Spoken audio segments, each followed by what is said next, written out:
بسم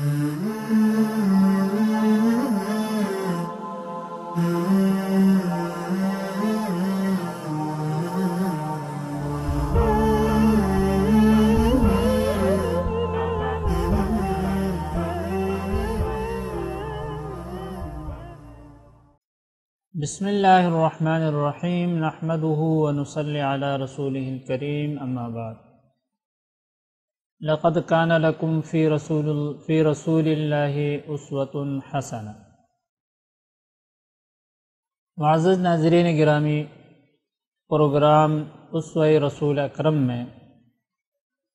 ہم آپ کو خوش آمدید کہتے ہیں۔ آج کے اس پروگرام میں ہم حضرت صلی اللہ علیہ وسلم کے مہمان نوازی کے حوالے سے کچھ باتیں عرض کریں گے۔ حضرت صلی اللہ علیہ وسلم کو اللہ تعالیٰ نے جو عالی خصائل عطا کی تھی، اس میں سے آپ صلی اللہ علیہ وسلم کی ایک سب سے بڑی خصلت تھی مہمان نوازی، جو موروثی طور پر حضرت صلی اللہ علیہ وسلم کو اللہ تعالیٰ نے ودیعت فرمایا تھا۔ مہمان نوازی کی یہ جو صفت تھی، یہ آپ کے تمام آباء و اجداد میں پائی جاتی تھی، اور یہ آپ کو سب سے زیادہ اس کا حصہ ملا تھا۔ حضرت ابراہیم علیہ السلام کو اللہ تعالیٰ نے مہمان نوازی کا سب سے بڑا وصف عطا فرمایا تھا، اور یہ وصف حضرت صلی اللہ علیہ وسلم میں کما حقہ پایا جاتا تھا۔ آپ صلی اللہ علیہ وسلم کی ہمیشہ یہ خواہش ہوتی تھی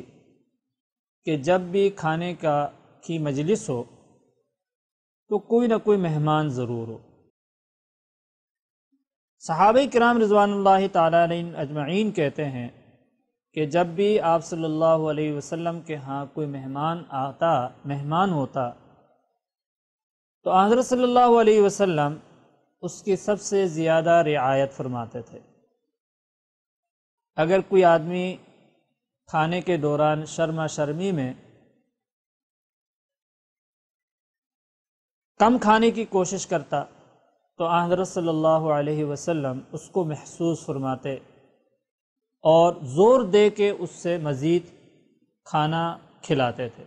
زور دیتے تھے کہ اور کھائیں اور کھائیں۔ ایک صحابی کہتے ہیں کہ میں حضرت صلی اللہ علیہ وسلم کی خدمت میں گیا مہمان کے طور پر، تو اس وقت گوشت یہ دودھ آیا ہوا تھا۔ حضرت صلی اللہ علیہ وسلم نے جب دودھ مجھے پکڑایا تو کہتے ہیں کہ مجھے شرم سے محسوس ہو رہی تھی کہ حضرت صلی اللہ علیہ وسلم بھی بھوکے ہوں گے اور یہ سارے کا سارا دودھ میں پی جاؤں گا تو حضرت صلی اللہ علیہ وسلم کے لیے کچھ نہیں بچے گا۔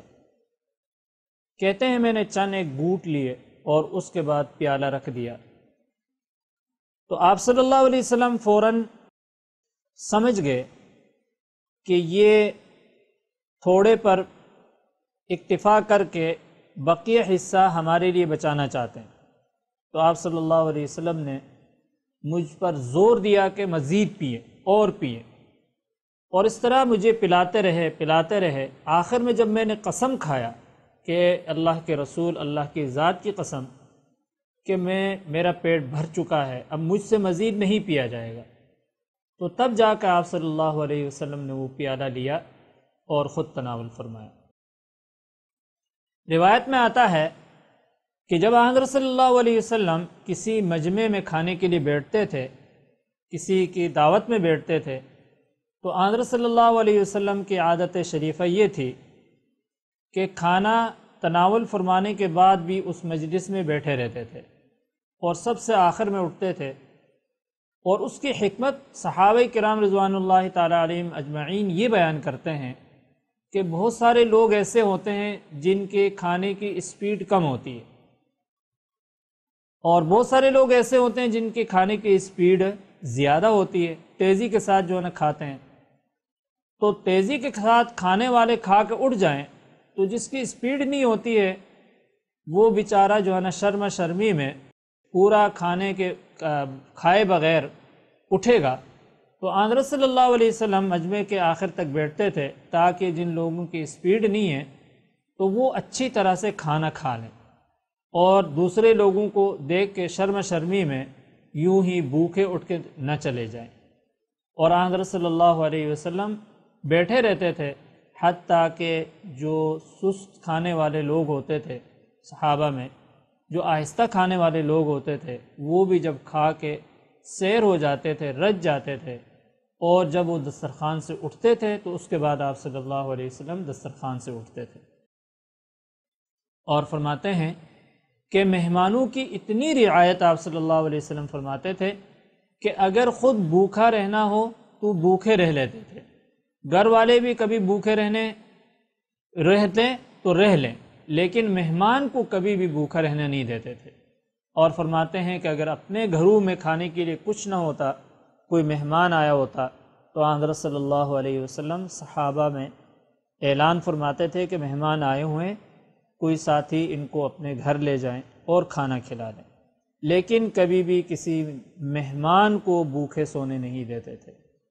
اور حضرت خدیجہ الکبریٰ رضی اللہ تعالی عنہا نے شروع میں آپ صلی اللہ علیہ وسلم کو تسلی دینے کے لیے آپ کی انہی صفات کا ذکر کیا تھا، واللہ لا یخزیک اللہ ابدا انک لتصل الرحم وتحمل الکل وتکسب المعدوم وتقری الضیف وتعین علی نوائب الحق۔ تو خصوصی طور پر اس چیز کا ذکر کیا کہ جس آدمی میں مہمان نوازی کی صفت ہو وہ دنیا میں کبھی ناکام ہو، یہ ہو ہی نہیں سکتا۔ مہمان نوازی یہ ایک ایسا وصف ہے کہ جو انسان کے زندگی میں برکات پیدا کرتا ہے، برکت نصیب ہوتی ہے اس سے۔ تو مہمان نوازی ہم سب کی عادت ہے، الحمدللہ ہمارے دینی تعلیمات کا بنیادی جو ہے نا وہ ایک اثر ہے کہ ہر مسلمان کے گھر میں مہمان نوازی ہوتی ہے۔ مہمان نوازی جب بھی ہم کریں تو اس میں اپنے نبی پاک صلی اللہ علیہ وسلم کے ان عادات کو، ان سنتوں کو ہم زندہ کرنے کی کوشش کریں، جس کا ثواب ہمیں ملے گا اور آخرت میں بھی حضرت صلی اللہ علیہ وسلم کی شفاعت نصیب ہوگی۔ اللہ تعالی ہم سب کو عمل کرنے کی توفیق نصیب فرمائے۔